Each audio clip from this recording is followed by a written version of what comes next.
Welcome back to Double Fries No Slaw. Richie, this week, Florida State heads to Media Days. It's on Wednesday. I'll be up there this year. We were both up there last year, so we will have some coverage, some content coming from Media Days. Make sure you are subscribed to the channel so you don't miss it.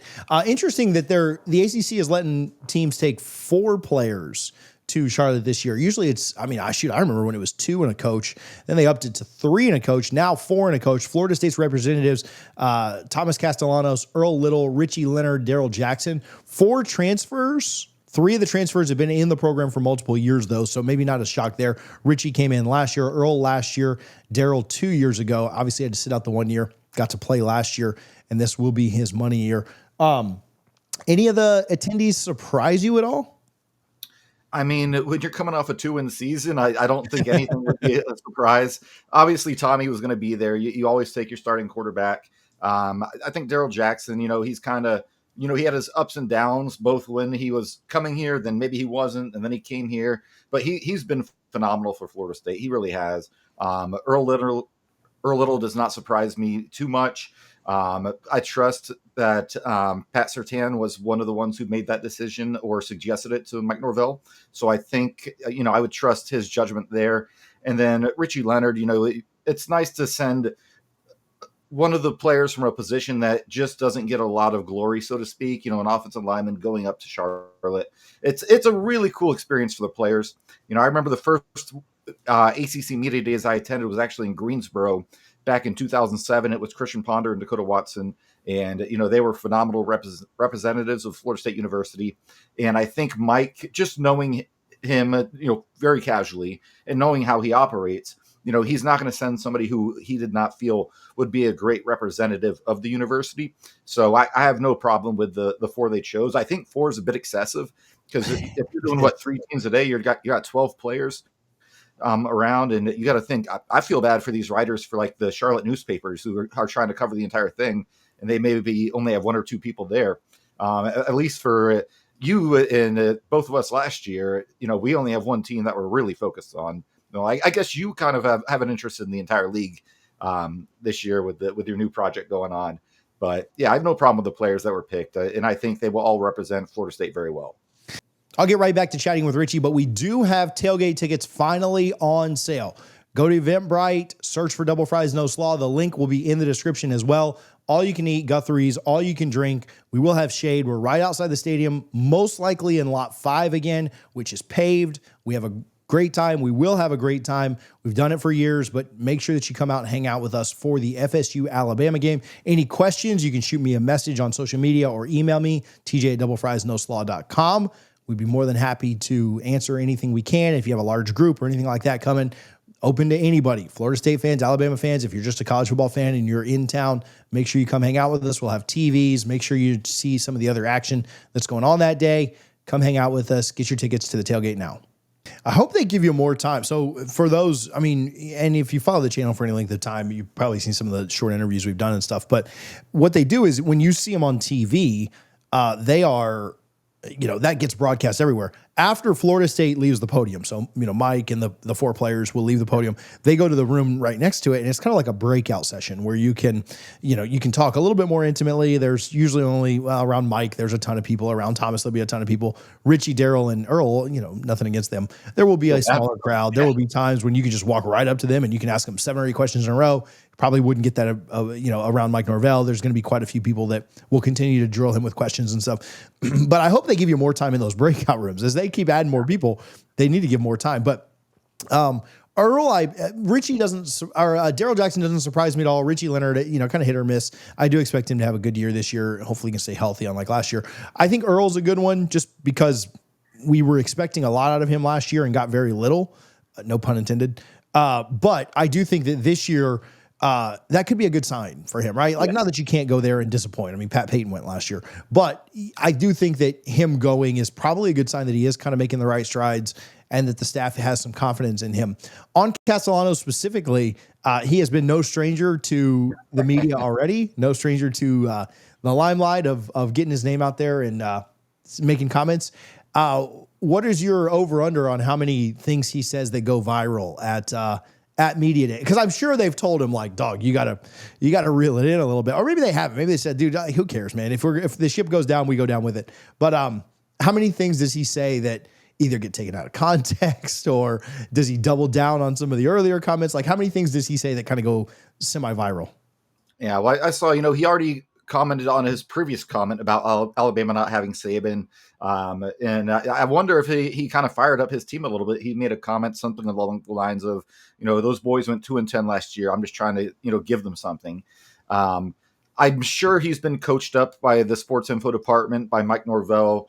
I think that he is a very confident person and a very confident player. And he has a right to be.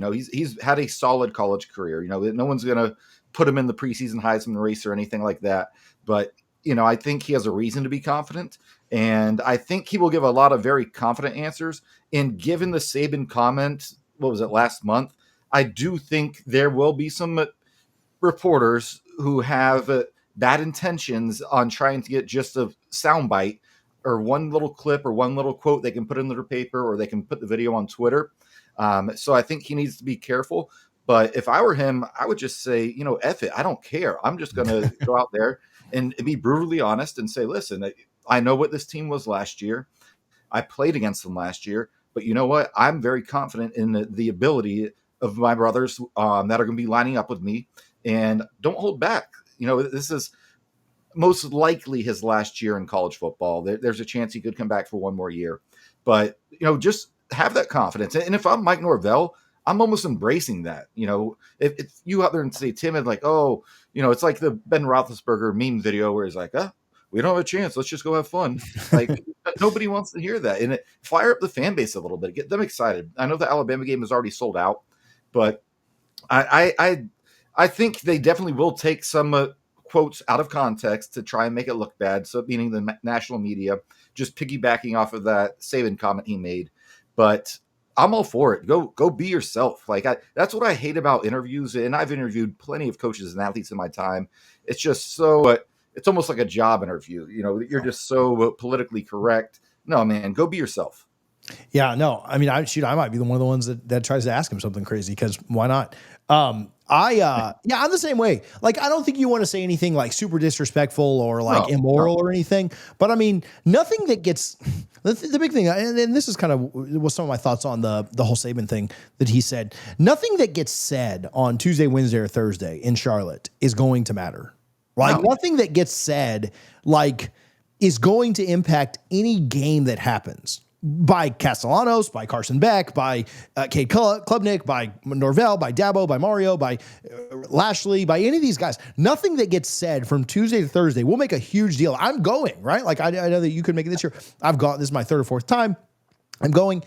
Honestly, it's really not that big of a deal. Like, I hate to minimize what we're going to do, but nothing that gets said is going to matter, right? Nothing that the commissioner says is going to matter in the grand scheme of things. Last year, he was talking about the loss and this and that. Like, nothing that anyone in Charlotte says matters at all. And so, go out and be confident. Now, again, do you want to be disrespectful? Do you want to be a jerk? Like, you do want people to like you. It's kind of like playing the video game. And when you respond poorly to your coach, your coach trust goes down. Or when you blame the fans, you don't want your fans to hate you, and you don't want your teammates to hate you. But outside of that, man, like, who cares? Like, go out and be yourself. On the commissioner specifically, last year, my favorite part was, I say that very much in jest. I know where you're going with this.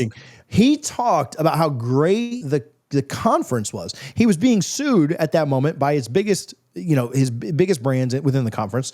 It was actually had Clemson. Yeah, Clemson had filed. Yeah, they did back in February of last year. So he was being sued by his two biggest brands. He talked a little bit about that. Didn't go into detail because it was obviously ongoing litigation. But he was being sued at that moment by his biggest brands, and all he could do was talk about how great the conference was without mentioning football. Hey, we had this many teams in baseball. We won the women's soccer national championship, which was that us that year? I think it was the year before. Yeah. We won, I think we won women's lacrosse or men's lacrosse that year too. Maybe we won men's soccer. He was talking, our women's basketball did this, women's hoops did this. We added gymnastics, and he spent 10 minutes rambling about how great the conference was. And couldn't mention football at all because what were we coming off of? We were just coming off the snub where Florida State went 13-0, and he never mentioned the snub. He never mentioned how wrong that was, of course. But he rambled and went on and on and on and on about how great the conference was without mentioning football, which at a football kickoff event, there is a basketball kickoff event. I don't think there's one for any other sports. There is a basketball kickoff event. He just spent the entire time talking about how great it was without mentioning football. I do think it'll be a little different this year because obviously the ACC had 2 teams make the college football playoff. There is some excitement around some teams in this conference. But the cynic in me, which I won't be up there Tuesday when he goes. Last year, Florida State went right after the commissioner, so that worked out really well. I won't be up there, but I will be watching. I'm excited to see how much BS he spews on Tuesday, whether it's about football, whether it's about the lawsuits, or whether it's about what everyone cares about with men's lacrosse and men's soccer and things like that. Yeah, I remember sitting in the conference room right next to you, TJ, last year when he went up there. And, at first I was interested. I was like, okay, let's see what he has to say. This could be interesting. And then I remember about halfway through his speech, I just started getting irrationally angry. I'm like, this guy is just like, he's so full of crap. The year prior, he talked about, gated communities and all this stuff, basically saying how the ACC can be just on par, but maybe the gated community right next to the SEC. He's been pretty clueless since he's been the commissioner. But yeah, last year when he was talking and, again, it is the ACC football kickoff.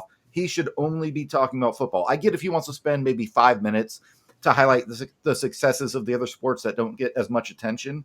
However, to use your entire time to basically talk about anything other than football, it was just, I'm like, why did I fly to come up here and listen to you?